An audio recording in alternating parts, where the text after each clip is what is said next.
Qu'est-ce que la mort et qui est son auteur? Nous allons le voir, chers amis. Qu'est-ce que la mort?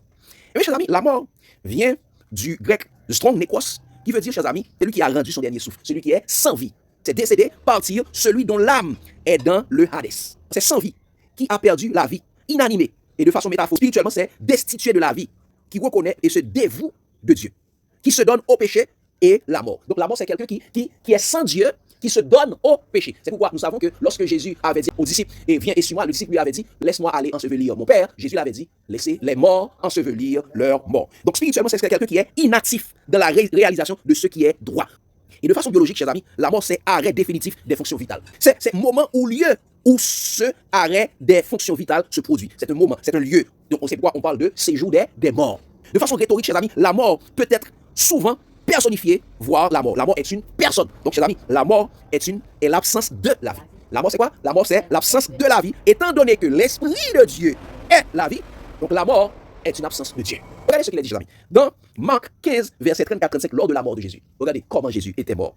Il a dit, chers amis, à la 9e heure, Jésus s'écria d'une voix forte, Eloi, Eloi, lama sabachthani, ce qui signifie, mon Dieu, pourquoi m'as-tu abandonné? Donc, à la croix, Dieu avait abandonné Jésus.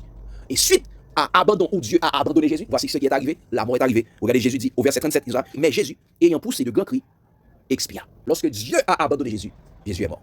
La mort, c'est quoi? La mort est une absence de Dieu.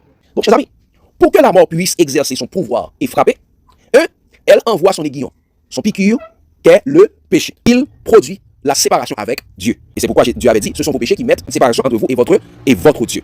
Et quand il y a séparation entre nous et notre Dieu, chers amis, eh bien, dès que Dieu est absent, la mort est présente. Donc, la mort est là où Dieu est absent. Regardez ce qu'il a dit, chers amis, dans Jean 11, versets 20 et 21. Après, nous allons lire également le verset 32. Regardez ce qu'il a dit. Lorsque Marthe apprit que Jésus arrivait, et elle alla au-devant de lui, tandis que Marie se tenait assise à la maison. Marthe dit à Jésus, Seigneur, si tu eusses été ici, mon frère ne serait pas mort. Donc, c'est à cause que Jésus n'était pas présent, la mort a frappé Lazare. Donc, la mort frappe là où Jésus est absent.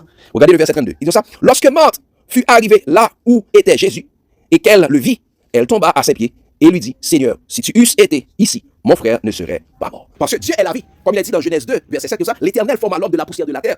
Il souffla dans ses narines un souffle de vie et l'homme devint un être vivant. Et il est écrit dans Job 32, verset 8, mais en réalité, dans l'homme, c'est l'esprit, le souffle du Tout-Puissant. Donc, le souffle de vie, c'est l'esprit de Dieu en nous. C'est pourquoi il est dit dans Proverbe 8, verset 25, car celui qui me trouve a trouvé la vie. Il obtient la faveur de l'Éternel. Et c'est pourquoi le psalmiste avait dit dans Psaume 118, verset 10, l'Éternel m'a châtié, mais il ne m'a pas livré à la mort. Donc la mort, chers amis, c'est une absence de vie. Étant donné Dieu est la vie, la mort, c'est une absence de Dieu. C'est la première chose que nous devons savoir.